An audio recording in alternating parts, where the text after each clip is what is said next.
하나님 말씀 오늘은 이사야서 보겠습니다. 이사야 53장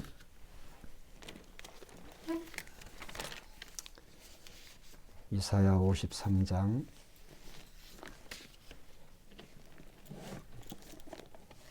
12절까지밖에 안 되니까 전장을 보겠습니다. 이사야 53장은 고난받는 그리스도, 고난받는 메시아에 대한 고난받는 메시아장이라고 할 수가 있습니다. 이사야 53장. 이사야 선지자는 예수님이 오시기 전 700년 전에 선지자시죠. 700년 전에 예수님에 대해서 어떻게 예언을 했는지 오늘 그 말씀을 보려고 합니다. 이사야 53장. 고난주간을 맞이해서 이 말씀을 읽으시는 동안에, 또 교독하는 동안에 피차의 큰 은혜가 되었으면 좋겠습니다. 제가 한 절 읽고 같이 교독합니다. 우리가 전한 것을 누가 믿었느냐? 여호와의 팔이 누구에게 나타났느냐?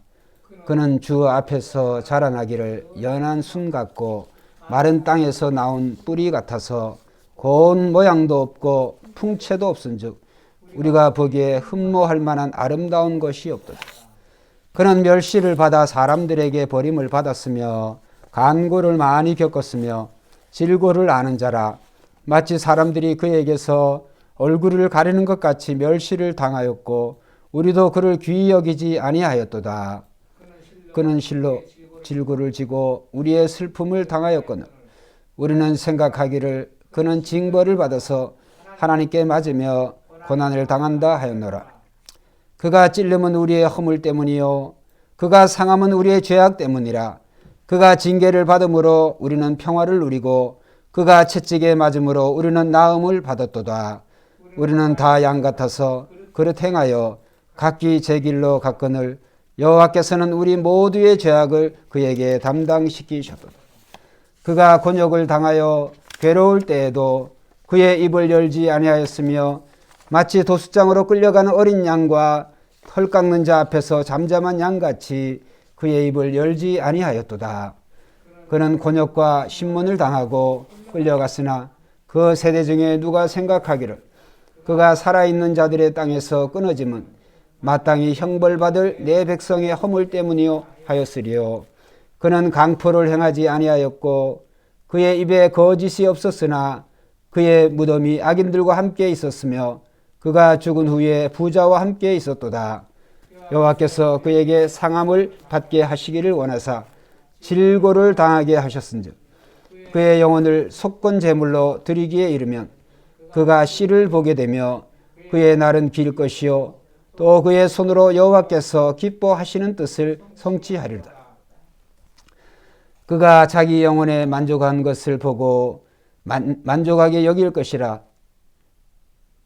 나의 의로운 정이 자기 지식으로 많은 사람을 의롭게 하며 또 그들의 죄악을 친히 담당하리로다. 그러므로 내가 그에게 존귀한 자와 함께 몫을 받게 하여 강한 자와 함께 탈취한 것을 나누게 하리니 이는 그가 자기 영혼을 버려 사망에 이르게 하며 범죄자 중 하나로 헤아림을 받았습니다. 그러나 그가 많은 사람의 죄를 담당하며 범죄자를 위하여 기도하였느니라. 아멘. 오늘 저는 이사야 53장의 말씀을 통해서 주님의 고난을 깊이 묵상하자, 그러한 주제로 말씀을 드리려고 합니다. 오늘 그리스도인이란 예수 그리스도를 또 따라가는, 예수 그리스도의 삶을 재현하는 그런 사람이라고, 그런 우리물이라고 할 수가 있습니다. 그래서 성도나 교회나 같은 그러한 뜻이 되어지죠. 예수 그리스도를 따라가는 사람, Jesus follower이라고, 예수 그리스도를 쫓아가는 사람. 그렇다고 한다면 우리가 쫓아간 그 예수 그리스도를 잘 알아야 되겠죠. 그래서 우리는 이 성경을 통하여서 모든 성경이 다 주님에 대해서 기록되었고 주님에 대해서 예언되어진 것이 구약 성경이고 또 주님이 그대로 이 세상에 오셨다고 하는 것이 이제 신약 성경으로 기록되어 있습니다. 그렇기 때문에 오늘 주님의 말씀하신 것들은 이 성경에 다 기록이 되어 있어요. 그런데 이제 우리가 특별히 이 기독교는 가장 예수님의 이 세상에 오신 성육신 사건도 중요하고 그 다음에 두 번째로 예수님의 십자가 사건이 중요합니다. 그 다음에 세 번째가 이 예수님의 부활 사건. 그래서 성육신과 십자가와 이 부활, 이 세 가지 사건이 기독교의 핵심적인 그런 사건이라고 생각할 수가 있습니다. 그리고 다른 많은 그런 종교들과 비교를 할 때에도 하나님이, 신이 인간이 되었다. 그것은 참 어려운 일이죠. 그러한 어떤 그런 종교가, 그러한 어떤 심지어 신화나 설화라고 할지라도 그런 게 많지가 않습니다. 근데 중요한 것은 이 십자가와 같은 그러한 진리를 증거하고 있는 그런 종교는 없습니다. 왜 신이 스스로 목숨을 인간이 되어서 스스로 목숨을 버렸느냐? 그럴 신이 없죠. 대부분 우리가 이제 영화를 보든지 또 어떤 신화적인 그러한 부분을 보면 헬라의 그런 신들도 보면 대부분 다 강력합니다. 그 신이 약한 신이 아니에요. 그런데 오늘 이 예수 그리스도께서는 이 하나님의 독생자 아들이시지만 하나님이시지만은 그가 이 세상에 인간으로 오셔서 완전한 신, 완전한 인간으로 오셔서 그 다음에 예수님께서는 십자가에 자기 스스로 오늘 본문 말씀에도 이제 나옵니다만 본 말씀에도 12절에 그러므로 내가 그에게 존귀한 자와 함께 몫을 받게 하여 강한 자와 함께 탈취한 것을 나누게 하리니 이는 그가 자기 영혼을 버려 사망에 이르게 하며 자기 영혼을 버렸다. 그러니까 예수님께서 이제 말씀하시기를 이것을 누가 나에게 빼앗아가는 것이야 내가 스스로 취한다. 즉 예수님께서 십자가에 죽으심은 스스로 선택하신 그러한 삶이에요. 그렇기 때문에 오늘 우리는 세상의 어떤 종교라 할지라도 이 기독교, 특별히 우리 주요 메시아로 섬기는 이 예수 그리스도의 이 십자가 사건이야말로 정말 우리가 이 기독교의 근간을 이루는 핵심 중에 핵심적인 그러한 사건이자 진리예요. 그리고 이 십자가 사건이 부활이 없다고 한다면 그것이 무의미해져요. 그래서 십자가 사건과 부활은 정말 기독교의 핵심 중에 핵심, 정말 두 기둥이라고 말할 수가 있습니다.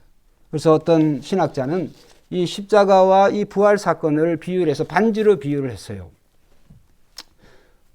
우리가 저 자신도 이렇게 이제 반지가 없으니까 그걸 예화를 들기가 어려운데 우리가 여자분들이든 남성분들이든 이렇게 반지를 하면 그 반지가 그냥 금가락지 그냥 이렇게 동그랗게 되어 있을 수도 있지만 대부분 거기에 이제 보석 종류가 거기에 달려 있죠.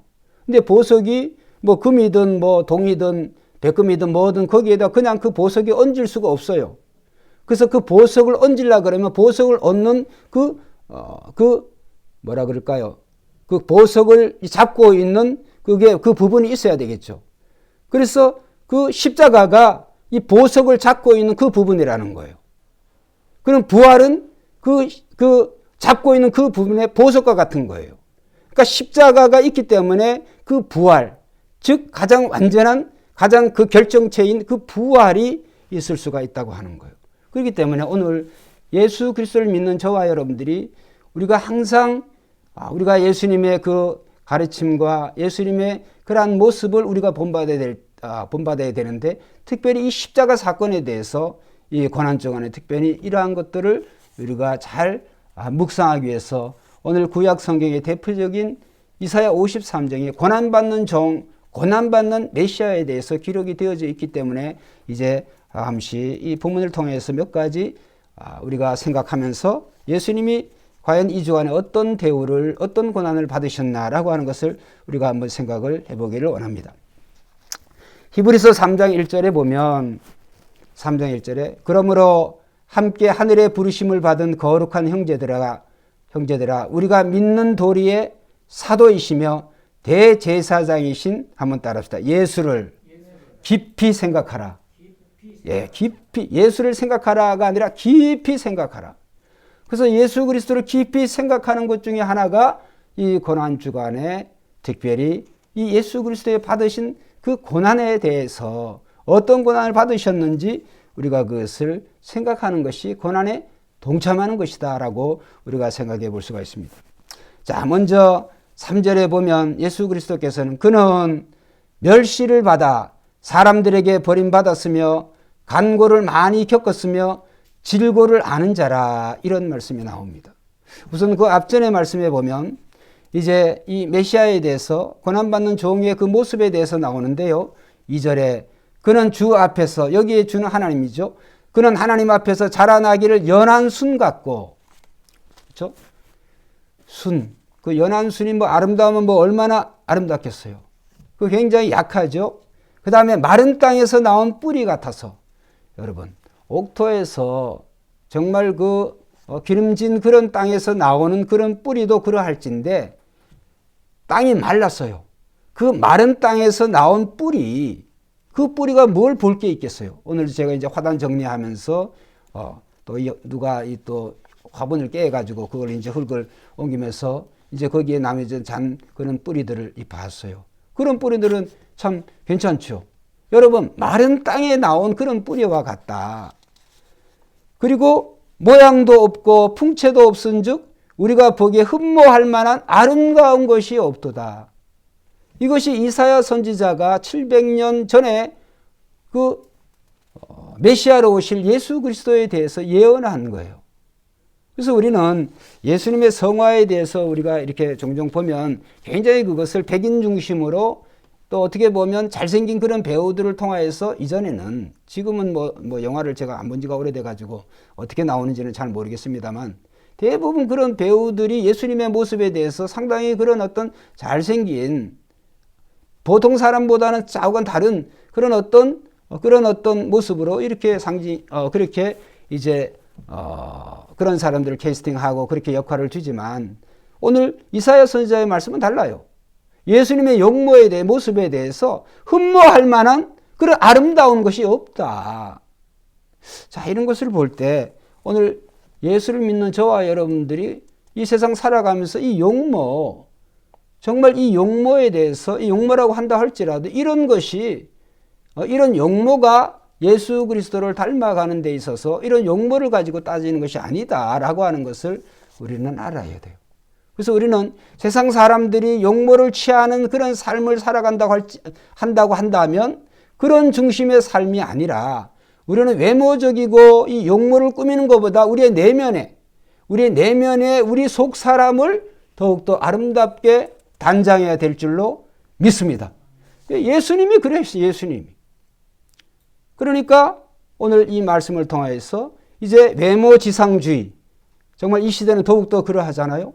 그러한 어떤 외모지상주의적인 어떤 그런 삶이 정말 어떻게 보면 그러한 것이 삶의 목적이 되어가지고 사는 그런 삶은 기독교인들이 추구해야 될 바가 아니다. 그렇다고 아무렇게나 사는 그런 말씀이 아니잖아요.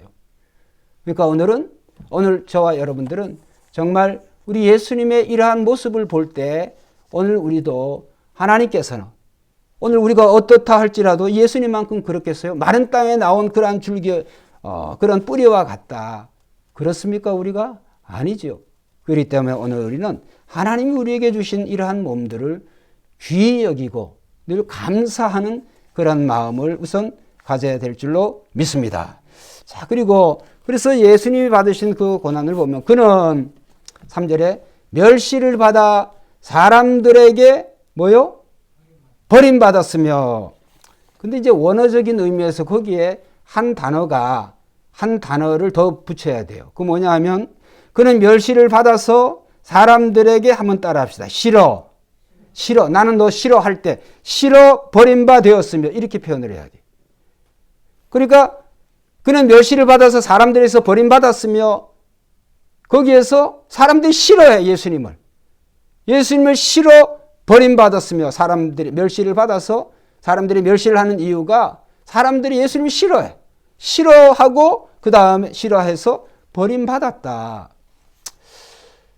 한번 생각해 볼 수가 있죠. 예수님이 왜 버림을 받았을까? 왜 사람들이 예수님을 싫어할까? 요한복음 1장 11절에 보면 예수님이 자기 땅에 오매 자기 백성이 영접하지 아니하였으나, 이렇게 말씀이 나와요. 예수님은 유대인으로 유대 땅에 태어나셨지만은 예수님의 공생애 동안에 언제나 이 백성이 예수님을 영접하지 않았어요. 자기 땅에 오셨지만은 자기 백성이 영접하지 않았다. 그러면 유대인들만 그랬을까요? 오늘 3절 마지막에 보면 우리도 그를 귀히 여기지 아니하였도다. 우리라고 하는 단어를 썼어요. 유대인뿐만이 아니라 이 성경을 읽고 있는 우리 역시도 마찬가지다. 오늘 우리가 이 말씀을 생각하면서 오늘 지금 이 시대도 그렇죠. 예수 그리스도를 증거하지만 그 예수 그리스도를 대놓고 노골적으로 반대하고 부정하고 있는 많은 사람들이 있다. 우리도 그들 중에 한 사람이었다. 그래서 예수님께서 멸시를 받아서 사람들에게 버림을 받았다. 그래서 말씀을 준비하면서 한번 생각을 해봤어요. 아니 예수님이 뭐 버림받을 이유가 뭐가 있어요? 예수님이 죄를 짓기를 해요? 예수님이 뭐 불의하고 부정한 일을 하기를 했어요? 예수님이 하신 모든 사역과 가르침은 정말 다른 사람들과 비교할 수 없을 그런 삶을 사시고 예수님은 수많은 그러한 선한 일들을 많이 하셨는데 도대체 왜 싫어하느냐? 예수님 말씀하셨어요. 내가 세상에 온 것은 한번 따라합시다. 죄에 대하여, 의에 대하여, 심판에 대하여, 세상을 책망하기 위해서. 예. 그러니까 예수님이 세상에 오신 것은 죄에 대해서 말씀하고 의에 대해서 말씀하고 심판에 대해서 세상을 책망하기 위해서 예수님 오셨다. 이렇게 요한복음 16장 8절에 나와 있어요. 그러니까 세상은 예수님과 세상을 볼 때 세상이 예수님을 싫어할 수밖에 없어요. 미워할 수밖에 없어요. 왜? 세상은 악하거든. 세상은 불의하거든. 세상은 부정하거든. 반대적으로 예수님은 불의와 부정이 없으세요. 예수님이 죄가 없으세요. 그렇기 때문에 예수님은 빛이세요. 그러니까 어둠이 빛이 오면 물러가야 되니까 싫어할 수밖에 없죠. 죄로 밥 먹고 살아가는 사람들이 이 죄에 대해서 지적을 하고 이 죄에 대해서 생각나게 하고 하니까 결코 좋지가 않죠. 그래서 오늘 예수님께서 이 유대인들에게도 마찬가지로 오늘 예수님을 부정하고 부인하는 사람들의 그 근본적인 것 속에는 뭐가 있느냐? 그들의 죄에 대해서, 그들이 받을 심판에 대해서 이러한 것들이 가득 차 있기 때문에 죄를 먹고 마시고 살아가는 사람들에게 있어서 이 예수님은 언제나 거치는 돌이에요. 거치는 반석이 되어져요. 그렇기 때문에 이 예수님을 좋아할 수가 없죠. 그래서 우리는 또 이런 말씀을 통하여서 너무 우리가 세상 사람들에게 인정받으려고 너무 애쓰지 말아야 되지 않느냐 이런 생각도 제가 한번 해봤어요. 우리 예수님이 그러셨는데 예수님이 그런 삶을 사셨는데도 불구하고 예수님을 부인하고 예수님을 부정하고 예수님을 노골적으로 예수님을 싫어해서 버렸는데 우린 너무 세상 사람들에게 그 인정을 받으려고 하지 않느냐 라고 하는 그런 생각을 한번 해보는 거죠. 그 다음에 또한 세상 사람들이 우리를 싫어버릴까 두려워하지 말아야 될 줄로 믿습니다. 예수 믿고 왕따 당하면 어때요? 예수 믿다가. 예수 믿고 예수 믿는 것 때문에 우리가 왕따 당한다면 그건 하나님의 영광을 돌리는 일인 줄로 믿습니다. 예수를 믿는다고 내가 왕따를 당하고 손가락질을 당하고 뭐 이렇게 버림을 당한다고 그거는 1000번 10,000번이라도 우리가 그런 걸 당해야 되는 거죠. 그런데 중요한 것은 예수님을 우리가 믿기 때문에 우리가 왕따를 당하고 손가락질을 받는 게 아니라 예수를 믿지만 더 세상 사람들보다 세상적이고 또 이런 물질적인 이런 물욕적인 또 부귀 영화에 대한 그런 욕심 때문에 세상이 우리를 손가락질할 수가 있어요. 그러니까 안 믿는 사람들보다 더 우리는 세상 사람들보다 안 믿는 사람들보다 더 이런 세상 정욕에 그 다음에 이런 욕심이 많을 때 우리는 당연히 손가락질 받을 수밖에 없어요. 또 우리가 부정하고 불의한 일로 인해 가지고 손가락질을 받는다고 한다면 어떻게 되겠어요? 그렇기 때문에 오늘 우리가 부정하고 불의하고 불법한 것으로 손가락질을 받는 것이 아니고 예수 그리스도를 쫓아가고 예수 그리스도의 말씀대로 살아가는 데 있어서 우리가 비난을 받고 또 사람들에게 멸시를 받고 버림을 당한다고 한다고 한 것은 오히려 우리에게 또 우리를 통하여서 하나님이 기뻐하시는 것이죠. 여러분 우리가 요셉에 대한 말씀을 제가 많이 드리고 있습니다. 요셉이 뭐 잘못한 게 뭐가 있어요? 그가 17세 이전에도 형들의 잘못에 대해서 이제 딱히 뭐 누구에게 그걸 말하겠어요. 형들에게 말해봐야 쥐박음을 당하고 혼만 당하니까. 그러니까 요셉은 당연히 아버지에게, 부모에게 말할 수밖에 없잖아요. 형들의 잘못에 대해서. 형들이 잘못하고 있으니까.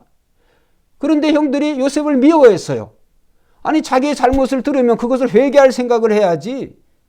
요셉을 오히려 왕따 당하고 미워하고 나중에 어떻게 됐습니까? 요셉을 죽이려고 했잖아요.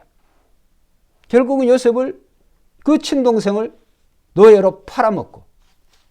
그것이 바로 오늘 우리가 요셉이 예수 믿는 사람이라고 한다면 그 요셉의 형들이 이 불신자들과 같다. 세상과 같다.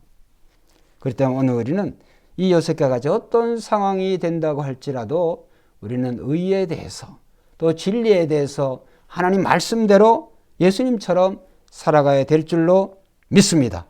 그래서 우리는 정말 너무 세상 사람들에게 정말 그들의 사는 삶의 모습처럼 우리가 살아가려고 애도 쓰지 말아야 되지만 너무 그들에게 인정받으려고 하나님에게 인정받는 삶을 살아야 되지 우리가 세상 사람들에게 인정받는 그런 삶을 우리가 사는 것도 아니다. 그렇지 않아야 된다라고 하는 말씀을 먼저 드립니다.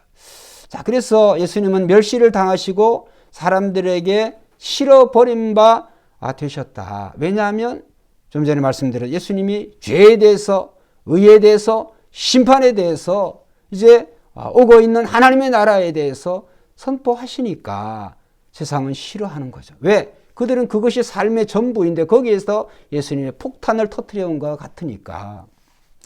그러나 우리는 이러한 예수님처럼 의로운 삶 때문에 우리가 핍박과 고난을 당한다고 그런다고 한다면 우리는 예수님의 그 십자가의 삶을 우리가 쫓아가는 거기 때문에 우리는 오히려 기뻐해야 되는 거예요. 자, 그 다음에 이제 3절 말씀에 보면 그는 멸시를 받아 사람들에게 버림받았으며 뭐를 많이 겪었어요? 간고를 많이 겪었으며 그 다음에 뭐를 알아요? 질고를 아는 자라. 후반부에 질고를 아는 자라 이 말씀을 먼저 해석을 해볼게요. 여기 질고라고 하는 원어의 뜻이 한번 따라합시다. 병으로 인한 고통. 그가 우리의 우리의 질고를 아는 자라. 그러니까 우리가 정말 이런 어떤 병으로 인한 그러한 고통을 예수님이 아신다는 거예요. 아신다라고. 참 이렇게 어떻게 보면 은혜가 되잖아요. 그는 간고를 많이 겪었으며 질고를 아는 자다. 질고를 안다라고 하는 것은 우리의 병으로 인한 그런 고통을 안다. 어떻게 알게 됐을까? 그 앞에 있잖아요. 간고를 많이 겪었다. 간고라고 하는 단어는 정신적, 육체적 고통을 많이 겪었다고 하는 거예요. 그러니까 예수님께서 이런 정신적이고 육체적인 그러한 고통들을 정말 많이 겪으셨기 때문에 우리의 이런 병으로 인한, 병으로 하면 뭐 육체적인 병도 있고 마음의 병도 있고 이런 여러 가지 이 병으로, 질병이라는 그런 고통을 주님이 아신다는 거예요. 할렐루야. 그러면 오늘 이 말씀을 이제 우리 교단뿐만이 아니라 보수 신학을 하는 목사님들이라고 한다면 지금부터 김은광 목사가 하는 얘기가 완전히 이단에 해당되는 그런 얘기인지 모르겠어요. 그 말이 무슨 말씀인가 하니 제가 질문을 한번 해볼게요. 예수님은 병에 걸렸을까요? 여러분 한번 생각을 해보세요. 예수님이 병에 이제 걸렸을까요? 아니면 또 예수님이 병에 걸리면 어떨까요? 그러면 예수님이 성육신 오신 예수님과 크게 무슨 잘못이 있나요? 그 한번 생각을 해봐야 돼요. 우리가 병이라고 하는 것은 우리 보수 교단에서의 이 병에 대한 개념은 모든 병은 죄로부터 나왔다고 생각을 하거든요. 죄로부터. 근데 예수님은 원죄 자체가 없으셔요. 죄 자체가 없는데 예수님 어떻게 병에 걸릴 수가 있느냐. 그렇게 생각을 해요. 그런데 이제 반대적인 입장에서 요즘의 해석은 어떻게 하냐면 아니 예수님이 100% 신성 100% 신적인 그런 성질을 가지신 예수님 하나님이시잖아요. 근데 예수님은 100% 인성을 가진 인성이 뭐 60% 50% 40%도 아니고 예수님은 완전한 인간이신 줄로 믿습니다. 완전한 하나님이시자 완전한 인간이다 그런다고 한다면 인간이다 하면 예수님이 병에 걸리면 뭐 안 될까? 그게 신학적으로 크게 문제가 될까? 근데 이게 상당히 오랫동안에 문제가 됐어요. 그래서 우리 교단 신학의 대표적인 그런 목사님이자 신학자인 이 박윤선 목사님이 이 구절을 어떻게 해석을 했냐면, 이거는 예수님이 질병을 많이 겪으셨다는 의미가 아니고 모든 인생의 고통을 체휼하신다, 즉 동정하고 긍휼히 여기신다라고 하는 그런 의미입니다. 그러니까 굉장히 예수님을 인성을 보호하려고 하는 그런 해석이에요. 그러한 해석. 근데 이제 요즘 나온 성경 표준 세번역, 우리말 성경, 또 현대 영어 성경, 그 다음에 특별히 중국어 성경은 어떻게 해석을 했냐면, 한번 따라합시다. 그가 언제나 병을 앓고 계셨다. 이렇게 해석을 했어요. 그 제가 이 주석을 보면서, 이런 해석을 보면서 깜짝 놀랐어요. 저도 전자의 이 박윤선 목사님의 보수 신학을 하는 목사고 그러한 공부를 한 사람이라 한다면 이 박윤선 목사님의 그러한 어떤 해석을 따르거든요. 대부분 굉장히 예수님의 인성에 대해서 우리는 보호해요. 그렇게 하려다 하다 보니까 예수님은 병에 걸리셨다. 말이 안 되는 거지. 죄로 인해서 이 질병이 나타나는 건데, 생로병사 되어지는 건데, 그런데 예수님 죄를 안 지으셨는데. 근데 제가 지금 조금 전에 드린 말씀에 힌트가 있어요. 자, 생로병사라고 하는 그런 말씀을 드렸죠. 예수님이 완전한 인간으로 오셔서 처음부터 예수님이 성년이 아니셨어요. 예수님이 응애하고 마리아의 몸에서 태어나신 줄로 믿습니다. 예수님도 유아실에 어린아이로부터 성장 과정이 있었어요. 성장 과정. 성장의 발달의 과정이 있죠. 예수님이 어린애 때 모든 것을 다 아시거나 그렇지 않으셨어요. 예수님은 우리와 똑같은 그러한 연약한 인간으로 예수님이 사셨어요. 그렇다고 한다면 오늘 예수님이 병에 걸리셨다. 그게 딱히 무슨 걸리셨다고 해서 예수님이 하나님의 아들이 아니시거나 예수님이 구세주가 안 되시고 그런 게 아니에요. 그러다 보면 오늘 후자의 해석이 더욱더 그 예수님이 정말 그 질병을 예수님도 병에 걸리셨고 예수님 병에 걸려봤기 때문에 그 병의 고통을 예수님이 아신다는 거예요. 그래서 그것을 질고를 아는 자라, 오히려 이 해석이 부드럽게 이렇게 해석되어질 수가 있어요. 저는 이제부터는 이 후자의 해석을 좀 따르려고 해요. 그래서 너무가 우리 신학적으로 예수님이 인간으로 오셨는데 그 인간으로 오신 그 예수 그리스도의 그 인성에 대해서 나하고 전혀 다른 그런 종류의 그렇다고 한다면 오늘 예수님께서 우리의 질고를 안다로 할 때 예수님의 신적인 어떤 그런 성질에 의해서 예수님이 아신 것에 불과하는 거죠. 이제 그 말씀을 뒷받침할 수 있는 것은 예수님이 우리에게 딱히 너는 누구냐? 그러면 저는 김대범 목사님 아들 김은감 이렇게 설명할 필요가 없어요. 예수님은 하나님이시 이미 다 아셔요. 그렇죠? 다 아시는데 불구하고 예수님 물어보실 필요가 없죠. 그런데 우리는 인간으로 오신 예수 그리스도는 그 예수 그리스도가 그 질고를 우리의 질고를 아는 자다. 우리의 모든 종류의 그러한 고통을 어려움을 아는 자다. 왜? 예수님이 겪으셨다는 거예요. 할렐루야. 예수님이 다 겪으신 예수님이 오늘 정말 가난하거나 병들거나 힘들게 살아가고 있는 이러한 것들을 예수님께서도 그의 육으로 그걸 겪으셨기 때문에 예수님이 우리에 대해서 이 아픔을, 이 고통을 예수님 체휼하신다. 즉 우리의 동정심을 가지고 가엾게 여기시고 우리를 가엾게 여기시는 그 마음을, 이 동병상련의 그 마음을 예수님이 알아주시는 거예요. 위로가 되어지잖아요. 그렇기 때문에 어떤 해석을 취하든 간에 너무 우리가 이 예수 그리스도와 우리와 인간은 인간이시지만 정말 완전히 좀 다른 이렇게 생각을 해버리면 오늘 예수님이 세상에 오신, 인간으로 오신 것에 대해서 우리가 상당히 의미를 손상시킬 수가 있어요. 그렇기 때문에 오늘 이 해석을 이 해석 꼭 그렇게 하라고 하는 건 아니지만 그러한 부분도 우리가 받아야 될 필요가 있다. 그래서 현대 영어는 He was familiar with sickness. 즉, 이 병에 대해서, 이 아픔에 대해서, 아픔과 예수님은 늘 친밀해 있어. 왜? 예수님이 아파봤기 때문에 이 아픔을 알아요. 여러분, 배가 고픈 사람, 배가 한번 고파봐야 그 배고픔의 힘듦을 알잖아요. 배가 고파봤어야지. 그래서 히브리서 4장 15절에도 우리에게 있는 대제사장은 한번 따라합시다. 우리의 연약함을 체휼하지 아니하는 자가 아니요. 체휼이라고 하는 말은 이제 우리의 처지를 이해하고 가볍게 여기신다는 거예요. 우리의 처지를 이해하고 가볍게 여기신다. 그 이해한다라고 하는 것은 예수님 그것을 경험하신 거예요. 그래서 오늘 여러분들, 우리 새벽교회 성도님들, 오늘 우리의 삶이 어떻게 전개된다고 할지라도 예수님이 이미 그러한 고난과 고통을 예수님이 겪으셨어요.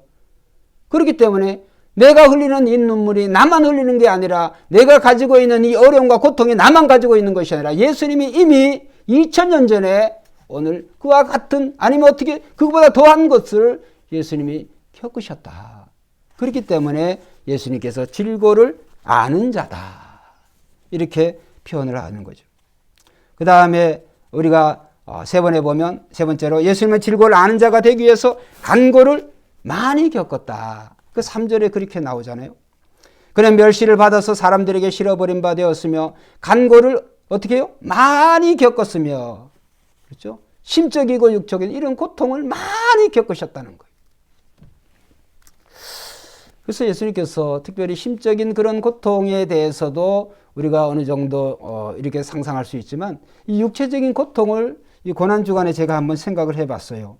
그래서 복음서를 제가 쭉 찾아보면서 예수님께서 이 고난주간에 특별히 고난주간을 제외한 나머지 예수님께서 뭐 돌로 때려서 예수님을 죽이려고 했다든지 아니면 예수님을 벼랑으로 밀어가지고 절벽에서 밀어가지고 예수님을 떨어뜨리려고 했다든지 그런 것은 시도에 불과했지만 예수님이 돌에 맞은 거 아니에요. 근데 고난주간에 특별히 예수님께서 이 육체적인 그러한 고난을 많이 당하셨어요. 그래서 대표적인 것을 제가 보니까 채찍질이에요. 그건 오늘 본문 말씀에도 나와요. 이사야 53장 5절에 그가 찔림은 우리의 허물을 인하며 그가 상함은 우리의 죄악을 인함이라. 그가 징계를 받음으로 우리가 평화를 누리고 그가 뭐요? 채찍에 맞음으로. 채찍이라는 단어를 유독히 여러 번 사용이 돼요. 그가 채찍에 맞음으로 우리가 나음을 입었도다. 예수님이 채찍에 맞는데 우리가 왜 낫는다는 거예요. 그가 그러한 채찍에 맞음으로 우리가 낫게 된다는 거예요. 할렐루야. 반대적인 표현이죠. 자, 그래서 제일 많이 당하신 게 이 채찍질. 그 다음에 성경에 보면 주먹질을 당해요. 예수님은 주먹으로 예수님이 맞으시고 그 다음에 침뱉음을 당하시고 그 다음에 손과 발에 못 박히시고 그 다음에 가시 면류관으로 예수님 면류관을 쓰시고 그 다음에 옆구리를 창으로 찌르고 그 다음에 예수님이 또 그 전에 물론 무거운 자기 십자가를 이제 지셨지만 결국에 예수님이 스스로의 목숨을 버리신 것. 이런 것들을 보면 특별히 이 채찍, 그 중에 채찍을 예수님 당시에 그런 그 로마에 사용되는 채찍들이 이제 학자들이 말하기를 채찍의 끝에는 짐승의 날카로운 뼈 조각을 달아놨다 그래요. 아니면 그 쇠조각. 그때는 철기 시대니까 철이 많았죠. 그 아주 날카로운 그 쇠조각을 그 채찍의 끝에 매달아 가지고 그래서 우리가 그 예수님의 그 순환 영화 패션 오브 크라이스트 그거 보면 멜 깁슨이 그런 채찍을 맞죠. 예수님 그 대역을 하는. 그러니까 채찍에 한번 맞을 때마다 채찍을 다시 감을 때 그 살점이 툭툭 떠져서 나오는 거예요. 왜? 그 예리해서 살에 박히니까. 여러분 한번 생각을 해보세요. 얼마나 예수님이 이사야 53장에 그 몸도 육체적으로도 그렇게 약하신 분이 예수님이 그렇게 맞을 이유가 없죠. 얼마나 예수님께서 고통스러웠겠어요. 그래서 이제 흠정역 성경 킹 제임스 버전은 예수님이 비의 사람이다. 슬픔의 사람이다. 이렇게 번역을 했어요. 그래서 우리는 이런 예수님이 슬픔을 많이 겪으셨기 때문에 오늘 2021년을 살아가고 있는 우리 새벽교회 성도님들의 슬픔을 예수님이 충분히 알고 계신 줄로 믿습니다. 저와 여러분들의 슬픔과 아픔을 주님이 충분히 다 아세요. 예수님의 그런 채찍을 맞고 그런 고난 받음으로 오늘 우리가 그 주님의 슬픔이 우리에게 기쁨이 된다. 왜냐하면 53장 5절에 그가 찔림은 우리의 허물을 인하며 그가 상함은 우리의 죄악을 인함이라. 그가 징계를 받음으로 한번 따라합시다. 우리가 평화를 누리고, 그가 징계를 받음으로 우리가 평화를 누리고 그가 채찍에 맞음으로 우리가 나음을 입었도다. 할렐루야. 정말 이것이 우리 주님의 이 고난 주간에 이제 예수님이 십자가를 지시기까지 예수님이 당하신 그러한 형벌들이에요. 그 다음에 제일 중요한 것은 예수님이 십자가에 죽으실 때 그 하나님 아버지도 외면하시는, 얼마나 고통스러웠으면 예수님께서 십자가상에서 말씀하셨잖아요. 그렇죠? 아버지 어찌하여 나를 버리셨나이까. 아버지가 자식을 버리는, 자식이 부르는데 아버지가 그 자식을 돌아보면 안 되는 그러한 정말 유기, 아들을 버려야 되는, 아들을 버릴 수밖에 없는 그 아버지의 마음, 그 마음이나 그 다음에 그 아버지를 간절히 찾는, 어떻게 보면 그 인간적인 그 예수 그리스도의 그 어떤 부르짖음, 그런 울부짖음이 오늘 십자가에서, 이 십자가에서 오늘 예수님이 당하신 그런 고난과 고통이에요. 근데 그가 그렇게 되어짐으로 말미암아, 그가 버려짐으로 말미암아, 자기가 자기 스스로 버림으로 말미암아 우리는 그리스도를 믿음으로 말미암아 오늘 우리가 천국 백성이 되고 우리 죄가 용서를 받고 하나님 나라에 가는 그러한 증표로 성령을 선물 받게 된 줄로 믿습니다. 그래서 우리는 이 주님의 십자가, 이 주님의 십자가를 생각할 때마다 우리는 늘 감사와 감격의 눈물이 나야 돼요. 그래서 우리는 이 주님의 고난과 고통이 없다고 한다면은 오늘 어떻게 우리가 무슨 희망으로, 무슨 소망을 가지고 살아갈 수가 있겠어요? 요한복음 11장에 보면 예수님께서 이 베다니의 이 나사로의 가정을 예수님이 방문하셨어요. 그것도 이 나사로가 죽어간다고 하는 얘기를 듣고도 이틀을 더 지체하신 결과 4일이 지나가지고 예수님이 이 나사로의 집에 방문을 했어요. 이미 나사로가 죽어서 시체가 썩어서 냄새가 나는데 그때 그 여동생들 이 마리아와 마르다가 예수님이 좀 더 일찍 오셨으면, 예수님이 여기 계셨더라면 우리 오빠가 죽지 않았겠나이다. 그러면서 슬퍼하는 그들의 모습을 보고 예수님께서 눈물을 흘리셨어요. 그래서 누가복음 11장 35절 예수님께서 눈물을 흘리시더라고요. 근데 이상하죠. 예수님은 이제 나사로를 살릴 거거든요. 예수님 눈물을 흘리실 필요가 없죠. 왜 눈물을 흘리시겠어요?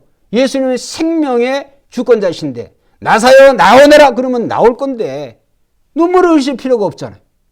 왜 눈물을 흘리셨을까요? 마리아 마리다 때문에, 또 이 나사로를 사랑하는 나사로를 잃은 사람들, 아끼는 사람들의 그 슬픔, 그 슬픔에 예수님께서 동참하신 거예요.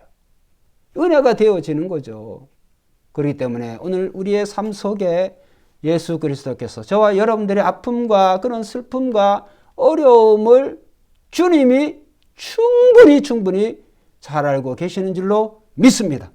그래서 우리는 그것을 잊어버리지 말고 그 주님이 오늘도 나의 주님이고 나의 임마누엘 하나님 되신다고 하는 것을 여러분 꼭 기억하시고, 오늘도 주님의 그 죽으심, 그 주님이 받으신 고난으로 인해서 우리가 평화를 누리고 우리가 나음을 얻었도다, 입었도다. 오늘도 이 고난주간을 통하여서, 특별히 오늘 예수 그리스도의 십자가의 죽음을 통하여서 우리의 생명이 이제 그리스도가 죽음으로 말미암아 우리가 죽은 자로 우리를 간주하라고 그랬어요. 이제 우리가 다시 예수님이 부활하신 그 부활의 날에 이제 우리가 부활절 예배도 드리겠습니다만, 이미 우리는, 우리의 영은, 죽었던 영이 예수 그리스도를 믿음으로 말미암아 하나님에 대하여서 산 영, 살아있는 영이 된 줄로 믿습니다. 이제 하나는, 우리의 영은 안 죽어요. 죽을 수가 없어요. 그리스도를 믿고 그리스도를 통하여서 산 영이 되어졌기 때문에. 중요한 것은 이 껍데기, 이 육체는 결국은 죽는데 부활이 뭐냐? 이 껍데기가 주님의 몸처럼 변화되는 거예요. 할렐루야.